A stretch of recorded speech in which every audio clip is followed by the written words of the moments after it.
සුබ උදෑසනක් වේවා ඊගෝ ස්වර්ග රාජ්‍ය ෆෑන් බේස් එකට. මේ කොටස් 13 පොතකින් පරිච්ඡේදයක් කියන වැඩසටහනට අද අපි තෝරගත්තු පොත තමයි ඉතාමත්ම වැදගත් පොතක්. හැම පොතක්ම වැදගත්. මේකත් වැදගත්. සුවිශේෂී වැදගත්කමක් දරනවා. අප නොදන්න ලාංකිකයෝ කියන පොත. මේක ලියලා තියෙන්නේ අපිට ඉන්න දක්ෂ පුවත්පත් කලාවේදියෙක් වන නුවන් ගන්කම්. මේ පොත වැදගත් වෙන හේතුව තමයි අපේ ලංකාවේ අපි නොදන්නවා වුණාට කොයිතරම් ජාතීන් වර්ග ඉන්නවද හිටියද ඒවයි විකාශනය පිළිබඳව ලියවෙන නිසා. මේක දිග පොතක්, දිග ලිපි ගොඩක් තියෙන නිසා මම පොඩි සුපුරුදු පරිදි මේකට මම මේ පොඩි ෂෝට් නෝට් එකක් ගහගත්තා. මම කැමතියි මේකේ පිදුම මට සුවිශේෂී බවක් දැක්වුවා. හරිම සංවේදී සහ ඒ අම්මා තාත්තා මේ නුවන් ගන්කන්නගේ අම්මා තාත්තා ගැනත් මට මතක් වුණා. පිදුම තියෙන්නේ මෙන්න මෙහෙම. මේ වෑයම ශ්‍රී ලංකාවට ආදරය කරමින් එහි වාසය කරන සියලු ජන කොටස් වෙත පිළිගන්නවාට මගේ ආදරණීය අම්මා තාත්තත් අහිතක් නොසිතන බව මම දනිමි. ඔන්න පිදුම. ඉතින් මෙයා ඒ ශ්‍රී ලංකාවේ ඉන්න මේ කුඩා ජන වර්ග වලට පොත පිදුනවට අම්මයි තාත්තයි අකමැති නැහැ කියලා අම්මට තාත්තට පුදලා තියෙනවා. රයිට්. මේ පොතේ කතා වෙනවා ඔය බෝරාවරු මේ මෑත කාලේ තව අවුරුද්දෙන් අවුරුද්දට ඒක ලොකු ඉතිහාසයක් තියෙනවා. මේ පොතේ ඒක තියෙනවා. බෝරාවරු, පාසිවරු, එතකොට මැලේ, කොළඹ හෙට්ටි, නාට්ටු කුටි හෙට්ටි, ಭಾರತවරු, උඩරට දෙමළ, චීන, මේමන්වරු, ලංසි, මලයාලම්, නාඩාර්, සින්දි, ගුජරාති වගේ අපේ ලංකාවේ කොහොමද මේ ජන වර්ග බිහි වුණේ? අපි හිතුවේ නැති වුණාට ඔය කොළඹ 4 වෙනි හරස් ඔය කොළඹ පිටකොටුවේ තියෙන එක වීඩියෝ වලට අදාළ වෙනම කුල සිටිනවා. පරිප්පු ගේන්න, හාල් ගේන්න, මිරිස් 3-5 ගේන්න, රතු ලුණු වලට සුදු ලුණු එක කට්ටිය එදා ඉඳලා තියෙන මේගොල්ලන්ට වෙනම සංස්කෘතියක් තිබිලා තියෙනවා. ඉතින් මම මෙන්න මේ ඒ ගැන ලස්සනට විස්තර වෙනවා මේකේ කොහොමද මේ කුල ලංකාවට එන්නේ, ඒගොල්ලොත් එක්ක බැඳි ව්‍යාපාර මොනවද කියන එක. නමුත් මම දැන් අද මේ පොතේ මම වඩාත් තෝරගත්ත උඩරට දෙමළ කියන එක. උඩරට දෙමළ ඉතිහාසය අපි කවුරුත් දන්නවා. විශේෂ වැදගත්කමක් තියෙනවා. ඒ තමයි ඒක කොච්චර ප්‍රබලද කියන්නේ ලංකාවේ දේශපාලන ඉතිහාසය තුල රජුන් තනන රජුරු පවාර් ලංකාවේ දකුණේ රජුන් තනන්නේ මෙන්න මේ උඩරට දෙමළ දේශපාලනයේ විසින් ඒකට ඉතිහාසයකුත් තියෙනවා. අපි කතා කරන්නේ කොහොමද ආවේ කියලා. ඉංග්‍රීසි ලංකාවට ඇවිල්ලා මෙහි 1820 දී වගේ යුරෝපයේ විශාල ඉල්ලුමක් තිබුණා කෝපි වලට. මේගොල්ලෝ ලංකාවේ දේශිකයන්ට අයිති වෙච්ච ඉඩම් මෙන්න මේ මුඩුබිම් පනත හරහා අත්පත් කරගෙන ඒවා එලිපෙලි කරලා මේවයි කෝපි වගා කරන්න ගත්තේ 1820 දී. මේගොල්ලොන්ගේ වතුවල වැඩට ලංකාවේ සිංහල මිනිස්සු කැමති වුණේ නෑ වැඩට යන්න. මේගොල්ලන්ට ලොකු ප්‍රශ්නයක් වුණා. මේගොල්ලෝ මොකද කරේ? දකුණු ඉන්දියාවෙන් ඔය තූත්තුකුඩිය, රාමේශ්වරම්, එතකොට ඇවිල්ලා කොයිම්බතූර්, චෙන්කල්පෙට්ටි, තමිල්නාඩු, මදුරයි, තිරුවීරප්පලි කියන ප්‍රදේශවලින් ලංකාවට දෙමළ මිනිස්සු අරගෙන ආවා. අරගෙන ඇවිල්ලා ඒගොල්ලෝ තලේ මන්නාරම් කඳවුරක තමයි තිබ්බේ. මේ පොතේ සඳහන් වෙන පොඩි බෙලෙක් කෑල්ලක් කපලා අංකයක් දාලා හැම ආපු දෙමළ කෙනෙකුටම මේ බෙල්ලේ දාලා තිබුණ ලයිසන් එක.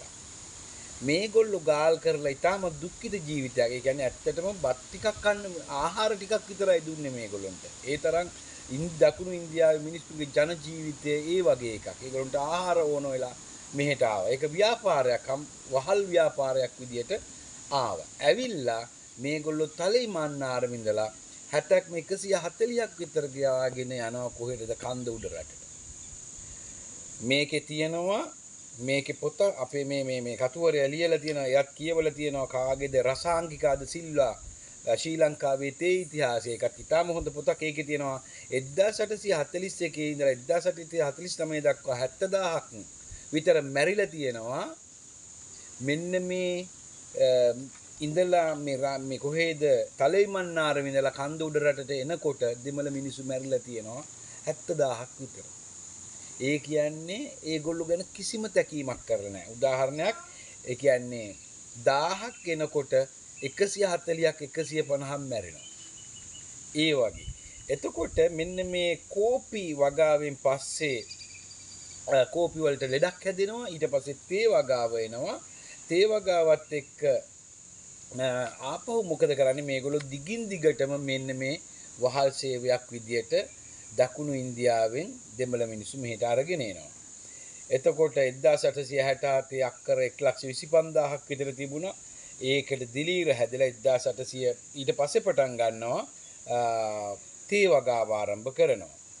එතකොට 1885 දී දහස් ගණනක් ආවම ජීවතුන් අතර හිටියේ 52යිලු. ඒ තරම් දුෂ්කර මාර්ගයක් තමයි මේගොල්ලෝ ඇවිල්ලා තියෙන්නේ. ඉංග්‍රීසි මිනිස්සු මේ දෙමළ මිනිස්සුන්ගේ අයිතිව ඇත්තටම සතුන් විදියට තමයි සැලකුවේ.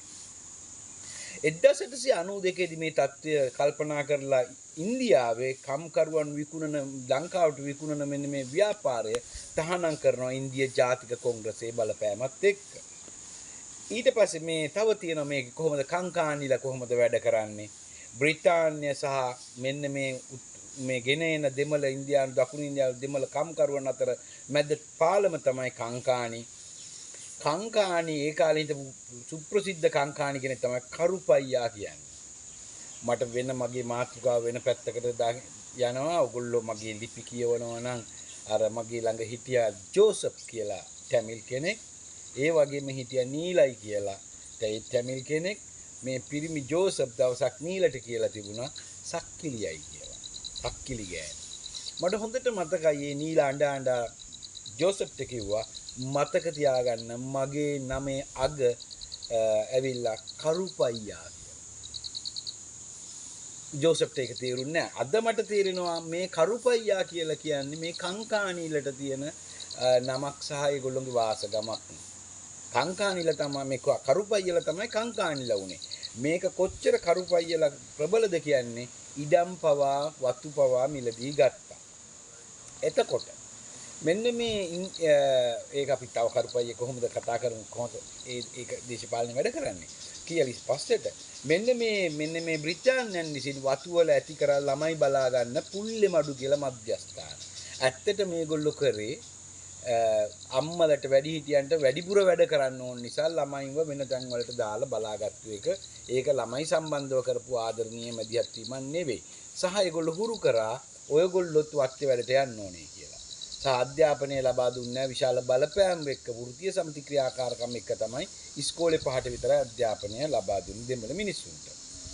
එතකොට මෙන්න මේ කුලය කියන එක තියෙනවා දෙමළ මිනිස්සුන්ගේ ගොඩාක් සිංහලයගේ වගේම සිංහලයගේ නෑ වගේ පෙන්වන්නට ඕන තරම් තියෙනවා. අද හෙට ලබන සතියේ ඉරිදපත්තරේ ලංකදීපේ මගුල් මංගල මේක වැළුවනම් අන්න කුලේ කොහොමද වැඩ කරන්නේ කියලා බලන්න පුළුවන්. දෙමළ අයගේ තියෙනවා අයියර්, වෙල්ලාර්, කල්ලන්, අම්බලක්කරන්, පල්ලන්, පරෙයන්, මජ්ජු, රෙඩ්ඩි, නයිකර, සක්කිලි මේ වගේ විශාල කුළු දූරාවලියක් තියෙනවා.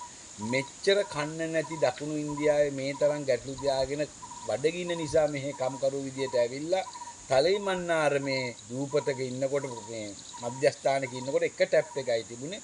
එතනත් මේ දෙමළ මිනිස්සු ගහගෙන තිබුණා අපි හැමෝටම එක ටැප් එකට යන්න බෑ කියලා. ඒ තරම් දරිද්‍රතාවයක් තියෙද්දි කුලය කියන සාධකය කොහොමද වැඩ කරලා තියෙන්නේ? ඊට පස්සේ ටැප් දෙක තුනක් හදලා තියෙන්නේ එක එක කුලවලට. එතකොට මේකේ තව ලස්සනට පැහැදිලි කරනවා මේගොල්ලෝගේ උත්සව තයි පොංගල් දීවාලි සිංහල දෙමළ උත්සව ගන්න හැටි. ඉතින් කොහොම වුණත් 1931 දී අපිට ඩොනමෝර් ප්‍රදේශ ඩොනමෝර් වලින් ගොඩක් හොඳ